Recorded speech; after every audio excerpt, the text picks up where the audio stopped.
Hi, I am Hariharan Subramanian, physiotherapist, Grace Canada Hospital, Madurai. September 8, World Physiotherapy Day. Theme of the year is healthy aging and prevention of fragile and falls. நம்ம hospital வந்து specialise for பேண்ட் சென்டர்னால பேண்ட்ஸ் patients வந்து fall prevention எப்படிலாம் நம்ம தடுக்கலாங்கிற ஒரு 5 steps நம்ம ஃபாலோ பண்ணுறோம்.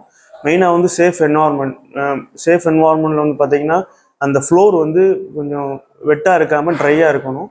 அவங்க செப்பல் யூஸ் பண்ணிக்கலாம். அது நான் slippage sole slippage slipper use பண்ணால் அவங்களுக்கு கொஞ்சம் யூஸ்ஃபுல்லாக இருக்கும். செகண்ட் வந்து லைட்டிங் சிஸ்டத்தில் வந்து பிரைட் லைட் தான் யூஸ் பண்ணணும், டார்க் லைட் யூஸ் பண்ணக்கூடாது. ஏன்னா பேஷண்ட் நைட் டைமில் யூரின் பாஸ் பண்ணுறதுக்கு எழுந்தாங்கன்னா டார்க் லைட்னா அவங்களுக்கு சரியாக அசஸ் அப்போ பண்ண முடியாமல் கீழே விழுறதுக்கு ஃபால் ரிஸ்க் அதிகமாக இருக்குது. அதனால பிரைட் லைட் தான் நம்ம யூஸ் பண்ணுவோம். தேர்ட் வந்து அசிஸ்டட் டிவைஸ். மெயினாக வந்து என்னென்ன அசிஸ்டட் டிவைஸ்லாம் இருக்குன்னா ஸ்டிக் அண்ட் வாக்கரை யூஸ் பண்ணிக்கலாம். அப்படி யூஸ் பண்ணி நடக்கும்போது அவங்களுக்கு பேலன்ஸும் இம்ப்ரூவ் ஆகும், அவங்களோட கோஆர்டினேஷனாக இது இம்ப்ரூவ் ஆகும். ஃபோர்த் ஒன் வந்து எக்ஸசைஸ். மெயினாக வந்து பார்த்தீங்கன்னா பேண்ட்ஸ் பேஷண்ட்ஸுக்கு மசில் வீக்னஸ் கொஞ்சம் இருக்கும், மசில் லாஸும் இருக்கும். அவங்களுக்கு வந்து பார்த்தீங்கன்னா ஸ்ட்ரென்தனிங் அண்ட் கோஆர்டினேஷன் எக்ஸசைஸ் நம்ம சொல்லிக் கொடுப்போம்.